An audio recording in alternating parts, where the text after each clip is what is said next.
नमस्कार, मैं सुबोध मंडल आज आप लोगों के सामने 12वीं हिंदी के गद्य की रचनाओं से संबंधित कुछ महत्वपूर्ण प्रश्नों के उत्तर लेकर उपस्थित हुआ हूँ। आपकी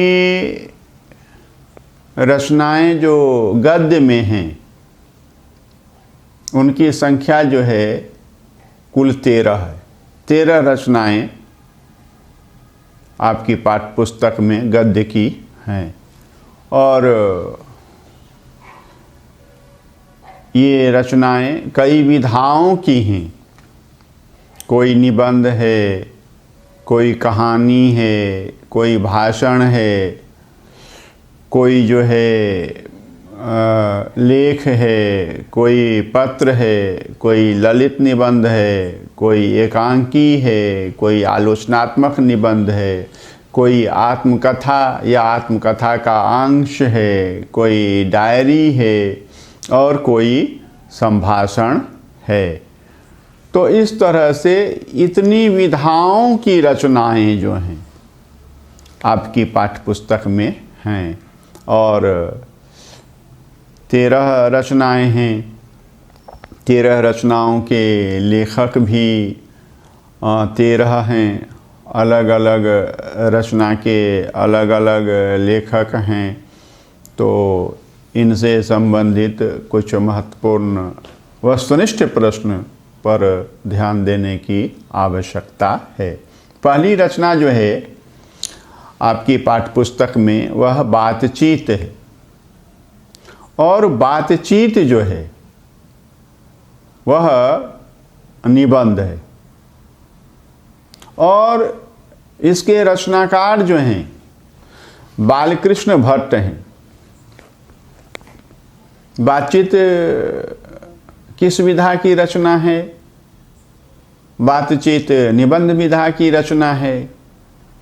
बातचीत के रचनाकार कौन हैं? बातचीत के निबंधकार कौन हैं? तो आप उत्तर चुनेंगे बालकृष्ण भट्ट। और यह भी प्रश्न हो सकता है कि बालकृष्ण भट्ट किस युग के निबंधकार थे, लेखक थे? तो आप उत्तर देंगे बालकृष्ण भट्ट भारतेंदु युग के निबंधकार थे। बालकृष्ण भट्ट भारतेंदु युग के साहित्यकार थे। यह उत्तर आपको देना होगा। और दूसरी रचना है उसने कहा था। उसने कहा था किस विधा की रचना है? यह कहानी विधा की रचना है। आपकी पाठ्यपुस्तक में चंद्रधर शर्मा गुलेरी की कौन सी रचना संकलित है? तो चंद्रधर शर्मा गुलेरी की उसने कहा था शीर्षक कहानी जो है वह संकलित। चंद्रधर शर्मा गुलेरी कहाँ के रहने वाले थे? तो गुलेर के रहने वाले थे। ध्यान में रखना है, गुलेरी, गुलेर का निवासी।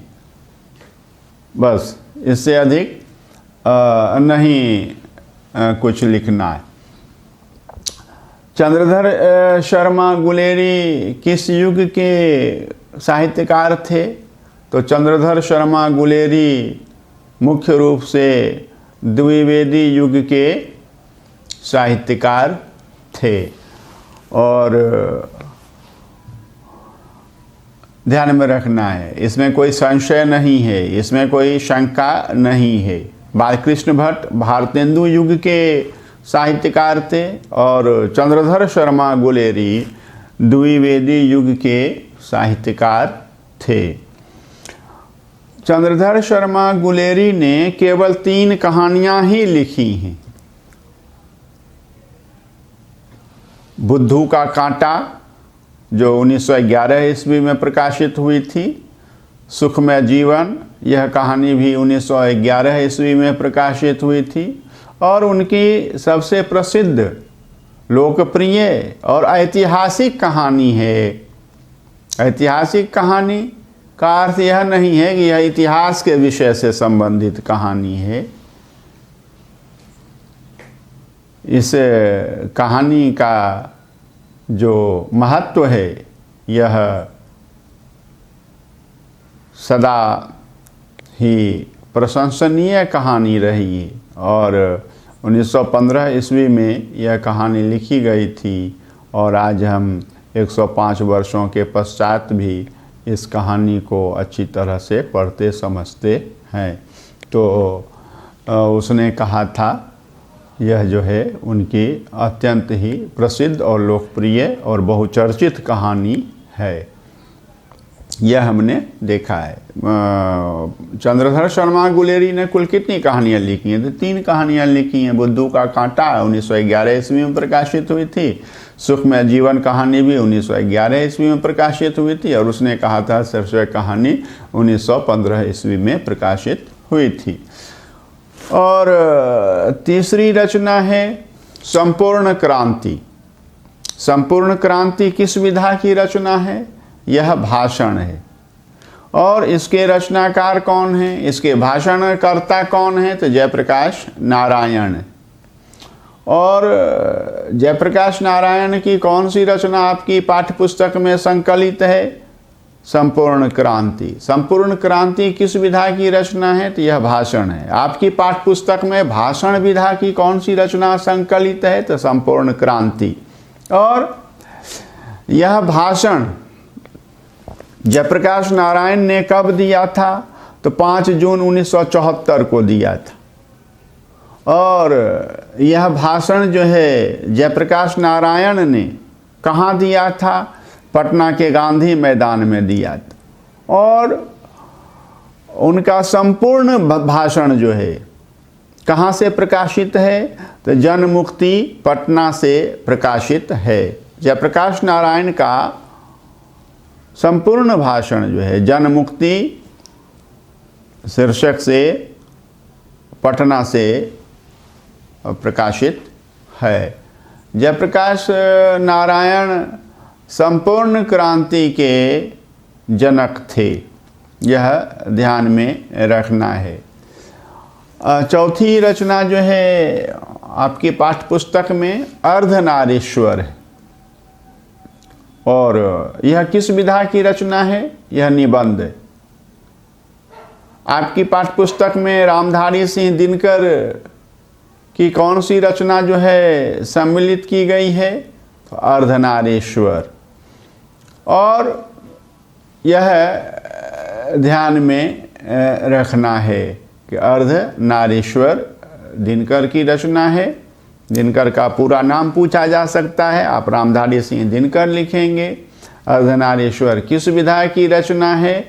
यह निबंध विधा की रचना है। अगली रचना जो है रोज है, रोज। और यह किस विधा की रचना है? यह कहानी। रोज शीर्षक कहानी के कहानीकार का नाम क्या है? सच्चिदानंद हीरानंद वात्स्यायन अज्ञेय। सच्चिदानंद हीरानंद वात्स्यायन अज्ञेय। अज्ञेय भी इनको लिखा जाता है। और प्रश्न यह पूछा जा सकता है कि अज्ञेय का पूरा नाम क्या है? तो सच्चिदानंद हीरानंद वात्स्यायन लिखना है। रोज शीर्षक जो है बहुत ही महत्वपूर्ण कहानी है, बहुत ही अच्छी कहानी है और बहुत ही चर्चित कहानी है, अत्यंत प्रशंसित कहानी भी है। और रोज शीर्षक कहानी जो है 1934 ईस्वी में गैंग्रीन शीर्षक से, गैंग्रीन नाम से अज्ञेय ने लिखी थी। 1934 ईस्वी में रोज शीर्षक कहानी जो है अज्ञेय ने गैंग्रीन नाम से लिखी थी। बाद में उन्होंने गैंग्रीन से हटा करके नाम जो है इस कहानी का रोज कर दिया। और छठी रचना वह क्या है? एक लेख और एक पत्र। लेख किस विधा की रचना है? तो यह लेख है। पत्र किस विधा की रचना है? तो यह पत्र है। एक लेख और एक पत्र के रचनाकार कौन हैं? तो भगत सिंह हैं। और एक लेख जो है यह किस विषय पर लिखा गया है भगत सिंह के द्वारा, तो यह विद्यार्थी और राजनीति विषय पर एक लेख जो है वह लिखा गया है। एक पत्र जो है भगत सिंह ने किनके नाम लिखा था, तो सुखदेव के नाम लिखा था, और यह देखना है। और 7वीं रचना ओ सदा नीराय, यह किस विधा की रचना है, तो यह जो है ललित निबंध। और ओ सदा नीरा ललित निबंध के ललित निबंधकार कौन हैं, जगदीश चंद्र माथुर हैं, जगदीश चंद्र माथुर हैं। और उनका यह ललित निबंध उनकी किस पुस्तक से लिया गया है, तो उनकी जो है निबंध की पुस्तक है बोलते क्षण, बोलते क्षण। इस पुस्तक से ओ सदा नीरा जो है ललित निबंध लिया गया है आपकी पाठ्य पुस्तक में। और ओ सदा नीरा किस नदी को निमित्त बनाकर लिखा गया है, तो आपका उत्तर होना चाहिए गंडक नदी को निमित्त बना करके जगदीश चंद्र माथुर ने जो है ओ सदा नीरा ललित निबंध लिखा है। और 8वीं रचना है सिपाही की माँ। सिपाही की माँ किस विधा की रचना है, यह एकांकी है। एकांकी में कितने अंक हुआ करते हैं, तो एकांकी में मात्र केवल बस एक ही अंक हुआ करता है। सिपाही की माँ किस विधा की रचना है, यह एकांकी है। और एकांकी में कितने अंक हुआ करते हैं, तो एक अंक हुआ करता है। और सिपाही की माँ शीर्षक एकांकी के रचनाकार कौन हैं, तो मोहन राकेश हैं। और उनका यह एकांकी जो है उनके किस एकांकी संग्रह से संग्रहित है, लिया गया है, तो अंडे के छिलके तथा अन्य एकांकी, अंडे के छिलके तथा अन्य एकांकी। इस एकांकी संग्रह से सिपाही की माँ शीर्षक एकांकी आपकी पाठ्यपुस्तक में सम्मिलित किया गया है। 9वीं रचना कौन सी है, तो प्रगीत और समाज। प्रगीत और समाज 9वीं रचना है। और यह किस प्रकार की रचना है, किस विधा की रचना है, तो यह आलोचनात्मक निबंध। प्रगीत और समाज के रचनाकार कौन हैं, नामवर सिंह हैं। और यह जो है प्रगीत और समाज नामवर सिंह की किस पुस्तक से संकलित है, वाद विवाद और संवाद से यह जो है आलोचनात्मक निबंध संकलित है। 10वीं रचना जूठन है, जूठन। और जूठन किस विधा की रचना है, यह आत्मकथा है, यह आत्मकथा का अंश है। जूठन जो है पूरा का पूरा एक ग्रंथ है और आत्मकथात्मक ग्रंथ। पूरी की पूरी पुस्तक जो है वह आत्मकथात्मक है, आत्मकथा है, लेकिन आपके यहाँ उसका एक अंश मात्र लिया गया है। जो 10वीं रचना है वह जूठन है। जूठन किस विधा की रचना है, वह आत्मकथा है या आत्मकथा विधा की रचना है। और पुस्तक ही है आत्मकथा, उसका एक अंश जो है, छोटा सा अंश जो है आपकी पुस्तक में सम्मिलित किया गया है। और जूठन शीर्षक आत्मकथा के आत्मकथाकार कौन हैं, तो ओम प्रकाश वाल्मीकि हैं। 11वीं रचना है हंसते हुए मेरा अकेलापन। 11वीं रचना गद्य की आपकी दिगंत भाग 2 पुस्तक में, और हंसते हुए मेरा अकेलापन। यह किस विधा की रचना है? यह डायरी है, यह दैनंदिनी है। डायरी को दैनंदिनी भी कहते हैं। और इसके रचनाकार कौन हैं? तो मलयज हैं।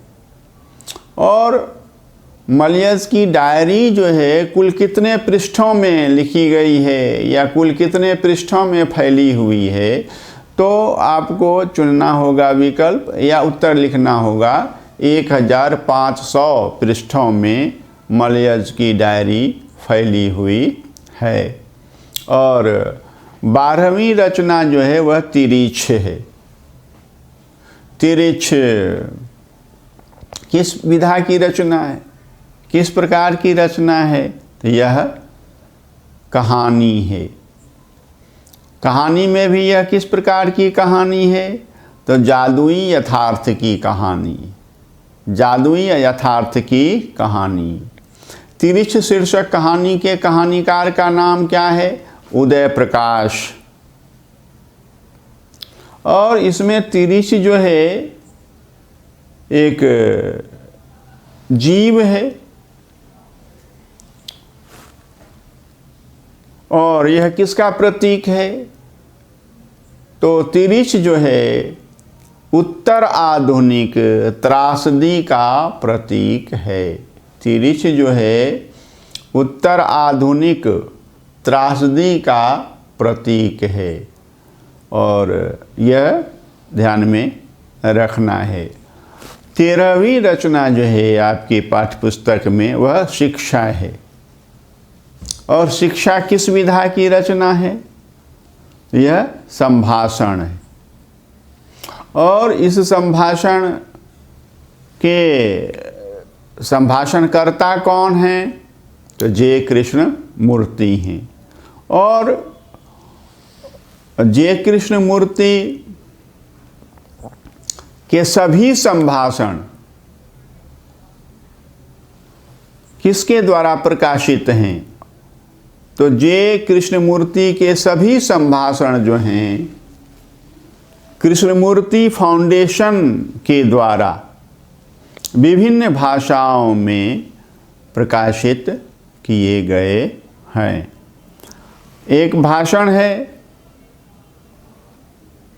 संपूर्ण क्रांति, जो जयप्रकाश नारायण की रचना है, और एक शिक्षा है वह संभाषण है, जे कृष्णमूर्ति की रचना है।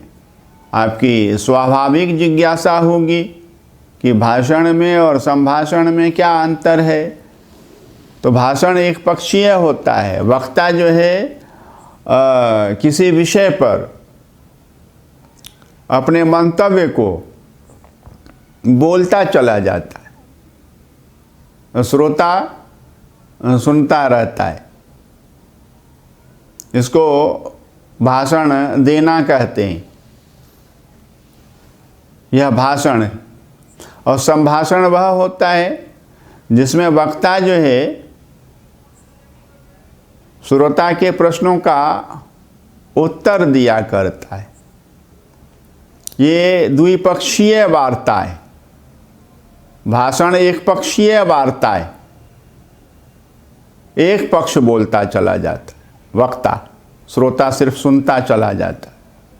और संभाषण जो है द्विपक्षीय वार्ता है, जिसमें वक्ता और श्रोता दोनों के बीच जो है अंतरालाप होता है, इंटरेक्शन होता है।